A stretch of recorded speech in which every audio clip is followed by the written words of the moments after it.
नाज़रीन अस्सलाम वालेकुम रहमतुल्लाहि व बरकातुहू। मैं मोहम्मद ज़ुबैर पल पल मेवात न्यूज़ की जानिब से आज हम पहुँचे हैं अमरुका में अपनी रसोई पे, जहाँ से अब तक काफ़ी लोगों के लिए खाना पहुँच चुका है और वहाँ अभी भी अब जो सूखा राशन है उसकी पैकिंग हो रही है।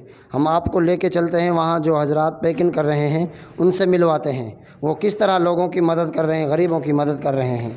आप देख रहे हैं कि देखो ये नौजवान जो बैठे हैं बेचारे, ये रोज़े से हैं और रोज़े से कुर्बानी दे रहे हैं गरीबों के लिए, क्योंकि सबसे बड़ा धर्म वो है कि इंसानियत से बड़ा कोई धर्म नहीं है। और अगर कोई गरीब है तो उसके लिए जो रोज़ी रोटी पहुंच जाए, इससे बड़ा और कोई धर्म नहीं है। तो हम यहाँ मिलवाते हैं आपको अकबर भाई से। ये अकबर भाई यहाँ के ज़िम्मेदार हैं। हम उनसे पूछना चाहते हैं कि अकबर भाई, ये जो लॉकडाउन लगा है 31 मार्च का जो दिन था, उस दिन लॉकडाउन का जो हुआ था वो सबसे ज़्यादा लोगों में घूम रहा था। सबसे ज़्यादा लोगों के दिमाग में ये चीज़ थी लॉकडाउन लग गया अब क्या होगा। क्वारंटाइन से बहुत ज़्यादा लोग डर रहे थे और उस टाइम तबलीगी जमात को ख़ास तौर से गोदी मीडिया ने जो तबलीगी जमात को बिल्कुल ऐसा कर दिया कि ये जो कोरोना फैलाया है तबलीगी जमात नहीं फैलाया है। और उस टाइम आप तबलीगी जमात को एक को यहाँ से लेके गए थे भरतपुर शायद। तो आप क्या कहना चाहते हैं इसके बारे में? आपके जहन से कहाँ से आई ये बात? आपने हिम्मत से काम लिया और आप बजाय भागने के आगे आए हैं इसमें, तो आप इसके बारे में क्या कहना चाहते हैं? जनाब, मैं हमारे गांव जोधपुर से अकबर खान। तो 31 मार्च को हमारा गांव में एक महाराष्ट्र की जमात आई जो 27 तारीख को आई और 31 मार्च को पूरा प्रशासन मेरे गांव में जमात की जैसे उनको भनक लगी वो पहुंच गए। तो गांव में बड़ी अफवाह चली कि जमात को नहीं दें या कि देना चाहिए कि नहीं देना चाहिए, इस तरह की अफवाह चली। तो मैंने सबसे पहले चीज़ समझा कि मैं इसके बारे में हमारा जिसको मैं आइडियल मानता हूँ अपना, और वो हैं मील खेलो मदरसे के एडमिनिस्ट्रेटर मौलाना अरशद साहब, जिसको मैं अपना आइडियल मानता हूँ, जिसको मैं अपना आदर्श मानता हूँ। तो मैंने तुरंत फ़ोन करके मौलाना अरशद साहब से पूछा कि मौलाना साहब, इस तरीके से पूरा ज़िले का प्रशासन मेरे यहाँ बैठा है और जमात आई हुई और गांव के लोग इस जमात को इनके साथ नहीं भेजना चाहते, और मुझे लगता है कौमों को हालात अच्छे नहीं रहेंगे यदि जमात नहीं देंगे, एटलास जमात देनी ही पड़ेगी। लेकिन गांव के लोग अड़े हुए, कुछ आदमी समझ नहीं रहे जो कानून को, और वो अड़े हुए हैं कि हम जमात को ना दें। तो मैंने ऐसे हालात में फ़ौरन सबसे पहले मौलाना अरशद साहब से संपर्क किया। मैंने मौलाना अरशद साहब से पूछा तो मौलाना अरशद साहब ने फ़ौरन ये कहा हमको प्रशासन की मदद करनी है और ये महामारी है, इससे हमको बचना होगा। यदि हम प्रशासन की मदद नहीं करेंगे तो हमारा पूरा इलाका कोरोना की चपेट में आ जाएगा, महामारी की चपेट में आ जाएगा। तो मौलाना अरशद साहब ने मुझसे स्पष्ट कहा कि जिला प्रशासन की मदद करो और फ़ौरन इस जमात को लेके जाओ, चाहे आपको कुछ भी करना पड़े। तो महाराष्ट्र की जमात के साथ खुद तैयार हो गया और भरतपुर में जाके 31 मार्च को रात को 1 बजे मैं वहाँ पहुँचा जमात के साथ। मुझको क्वारंटाइन नहीं कर रहे थे, लेकिन मौलाना साहब ने मुझसे फिर कहा 1 बजे अगर यदि जमात को दिक्कत होती है तो आप जमात के साथ हो जाइए, ताकि जमात के हौसला हिम्मत रहे और वो घबराए नहीं। मैं भी खुद आज भी हॉस्पिटल में क्वारंटाइन हुआ और मुझे BS पब्लिक स्कूल सेवर में जमात के साथ क्वारंटाइन हुआ। किसके कहने से? मौलाना अरशद साहब कहने से। और वो जमात में हिम्मत रही और वो जमात पूरा टाइम करके वहाँ रही। इस तरह मैं मौलाना अरशद साहब के बात सुनकर मैंने कहा, समझा कि मैं जो कुछ मौल साहब कह रहे हैं वो सही है। मैंने प्रशासन के इसलिए पूरा प्रशासन ने मौल साहब को भी धन्यवाद कहा और मुझे भी कहा कि आप बहुत अच्छी, जिस आदमी ने भी आपको सलाह दी वो बहुत समझदार हैं, सूझबूझ वाले हैं। इस तरह मैं जमात के साथ गया। अच्छा, जिस तरह आपने प्रशासन की मदद की और प्रशासन के साथ में सहयोग दिया, उसके बाद में फिर जब आपने देखा है, हमने देखा उसके बाद में आपने यहाँ अपनी रसोई चालू की, उस पर खाना पका के भेज रहे थे। तो ये चीज़ आपके जहन में कहाँ से आई है? क्योंकि लॉकडाउन में हर इंसान को अपनी फ़िक्र हो रही है, अगर भाई मेरे पास नहीं रहेगा तो मैं क्या खाऊँगा। तो ये फ़िक्र आपको कहाँ से हुई और कैसे आपको पता चला कि गरीबों के लिए राशन पहुँचाना चाहिए? आपके दिल के अंदर ये वलवला कहाँ से उठा?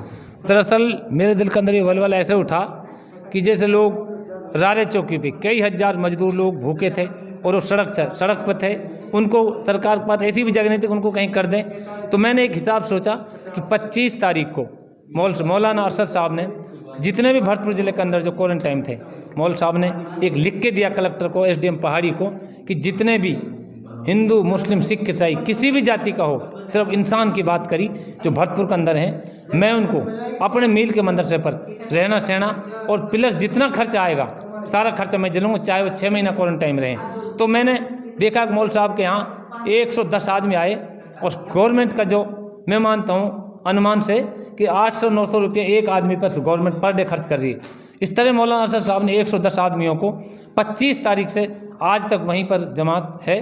कुछ लोग धीरे धीरे उसमें गए, तो मौल साहब ने इतना रुपया, लाखों रुपया पर डे खर्च किया जमात के ऊपर, जबकि कोई सरकार का बजट नहीं, बल्कि मौल साहब ने अपनी दरिया दिली से कि मौलाना साहब एक इतने बड़े बाप के बेटे हैं, इतने एक वसी इदारे को चला रहे हैं, जैसे वसी इदारा मौल साहब चला रहे हैं, उसी तरह का उसने सरकार को, प्रशासन को पैगाम दिया कि मैं मदरसा चलाता हूँ लेकिन मैं आपके साथ हूँ, प्रशासन के साथ हूँ। और लाख रुपया पर डे का खर्चा मौल साहब ने उठाया और अपने वहाँ सारे 110 जमातियों को रखा, उसमें कुछ भाई हिंदू भी थे और किसी तरह का जातिवाद का भेदभाव नहीं, बल्कि इंसानियत को मौल साहब ने वो दिया।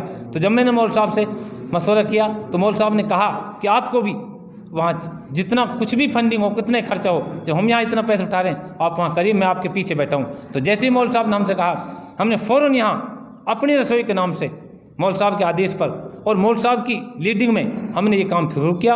अल्हम्दुलिल्लाह हमारा भोजन रारे चौक के उत्तर प्रदेश की, जो भरतपुर के यहाँ उत्तर प्रदेश की बॉर्डर पर जो लोग मजदूर थे, वहाँ तक हमने एक दिन में 600 आदमियों को एसडीएम के आदेश पर खाना पहुँचाया। इलाके में जो गरीब लोग उनको खाना पहुँचाया। और उसके बाद आज भी जब हमने मौल साहब अगला मशवरा किया तो मौल साहब ने कहा कि सूखा राशन आप उन गरीबों को पहुँचाइए।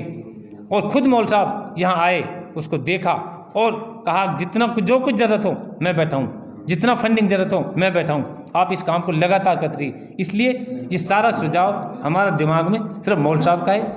मैं शुक्रिया अदा करता हूँ मौलाना अरशद साहब का कि हम अमरुका के करीब 25 साथी हैं, जिसमें मौलाना हाफिज़ सिराज हैं, जुरशैद भाई है, अब्दुल सत्तार भाई है, और जोधपुर से अजरू है, इंसाफ है, और रफ़ीक है, अख्तर है अमरुका के। इतने नौजवान साथी, सारे साथी इसमें जुड़े मौल साहब के कहने पर, और वो अपनी रसोई मौल साहब के आदेश पर लगातार चलती रही। और अब मौल साहब ने सूखा राशन के लिए क्या कहा, आप सूखा राशन पहुँचाई जो ज़रूरतमंदों को, आज हम सूखा राशन को पहुँचा रही। ये सिर्फ और सिर्फ मौल साहब के कहने से हमारे दिमाग में आया। अच्छा अकबर भाई, जो ये राशन आ रहा है यहाँ पे, मैं कैमरामैन से कहता हूँ ज़रा जूम करके दिखाएं इसको। जो ये राशन आ रहा है ये मौलाना अरशद की तरफ से है या फिर आपने सब ने फंडिंग जमा करके इसको इकट्ठा किया है, या फिर इसमें सारे ही कौम के लोग अपना योगदान दे रहे हैं गरीबों के लिए? हमारा जितना भी ज़्यादा से ज़्यादा हो सके हम पहुँचाएँ उनको। नहीं, इसमें जो भी काम हो रहा है वो मौलाना की तरफ से है। अब मौलाना किसी से कह देते हैं वो हमको दे जाते हैं, लेकिन कहना सब कुछ मौलाना का है। हम तो मौल साहब के आदेश से जो कोई दे जाता है मौल साहब की वजह से, हमारी वजह से नहीं, बल्कि मौल साहब की वजह से। मौल साहब की एक शान है जिसके लिए कोई भी लोग मौल साहब के नाम पे यहाँ पर जो कुछ चल रहा है सिर्फ मौलाना की वजह से चल रहा है। इसमें किसी और को कोई ऐसा नहीं है, किसी नेता का कोई साझा नहीं है, ना किसी नेता ने हमारा हौसला अफजाई की। ये सिर्फ और सिर्फ जो कुछ अमरुका पर चल रहा है वो सिर्फ मौलाना की वजह रही है।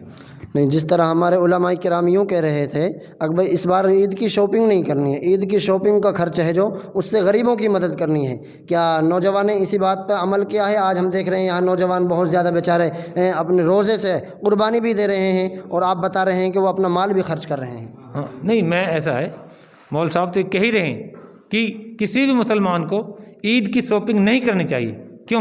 कि जब हमने जुमे तक नहीं नमाज अदा की तो हमको इस पैसे को गरीबों में बांटना चाहिए जो हमारी पड़ोस में भूखा है। हम ईद का सामान 50,000 का 20,000 की शॉपिंग करें अपने लिए, बल्कि उससे बेहतर यह है कि मेरी पड़ोस में कोई मेरा पड़ोसी भूखा ना रहे। ये मौल साहब का फरमान है, इसलिए मौल साहब ने साफ कह दिया ईद की कोई शॉपिंग मत करो। आपकी शॉपिंग का पैसा का 70% भी अगर इसमें लगा दोगे वो आपके लिए अजर अजीम होगा, अल्लाह के यहाँ आप बहुत बड़ा सवाब मिलेगा और एक इंसानियत का धर्म आप निभाओगे। तो अब हम मिलवाते हैं मेवात के जाने माने शायर हैं अजूबा भाई, वो भी यहाँ अपनी कुर्बानी दे रहे हैं, रोज़े से भी हैं बेचारे। अजूबा भाई, आप यहाँ आए, आपको कैसे पता चला और किस तरह आपने यहाँ कुर्बानी दिया? अस्सलाम वालेकुम।